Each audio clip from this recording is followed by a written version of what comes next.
Fortuner or Montero? Okay, so habang traffic guys, sagutin muna natin yung question isa nating viewer na nagbabalak bumili ng kanyang first car. Actually, mapa brand new or second hand. Ito, mapapayo ko. Yung pinagpipilian mo naman bossing is hindi naman yan bad choice. Actually, parehong best choice nga yan eh. Parehong Japan made yan at pareho na rin yung reputable. Marami na rin napatunayan si Fortuner at si Montero.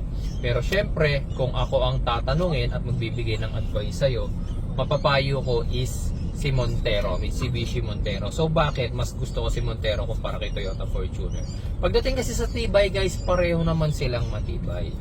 Pagdating sa availability ng parts, parehong madaling hanapan ng pyesa yan. Pagdating sa mga mekaniko, parehong madaling ayusin yan. Pero pagdating kasi sa comfortability, mas komportableng i-drive si Montero. Mas maganda ang suspension niya, mas malambot ang manibela niya, kaya mas komportable siya for me kasi pareho na akong nagkaroon niyan. Another thing is yung andaming features ni Montero. Hindi siya tinipid sa features.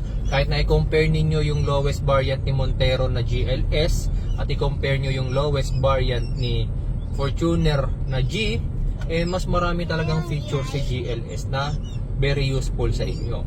So ang iingatan nyo na lang kay Montero is yung naging pinaka common issue niya recently, which is yung kanyang electric parking brake. Sa mga nagtatanong ano itsura ng electric parking brake, kagaya nito is aming Gilio Cabango. Kung mapapansin nyo, wala na siyang handbrake. Si Fortuner is naka handbrake lever pa, so manual pa, cable type pa si Fortuner. Pero si Montero is nag-shift na siya to electric parking brake since 2016 pa. So bakit siya naging common issue? Pansinin niyo ang mga Montero, ito kahit nga ito yung Cabango namin. Tignan niyo, may lagayan ng baso rito. Mapapayo ko sa mga viewers natin, yung lagayan ng baso na yan guys, wag niyo nang gamitin. Wag niyo paglagyan ng drinks, especially yung mga drinks na nasa baso na takip lang, mga pineapple juice, mga soft drinks, kasi pag natapon sa inyong electric parking brake yan, since liquid yon, makakasira. Kung hindi man siya masira nung natapunan siya, natuyo, pero binahaya naman ng langgam, which is nangyari din dun sa isa kong viewer na yung kanyang electric parking brake is binahaya ng langgam kaya nagloko.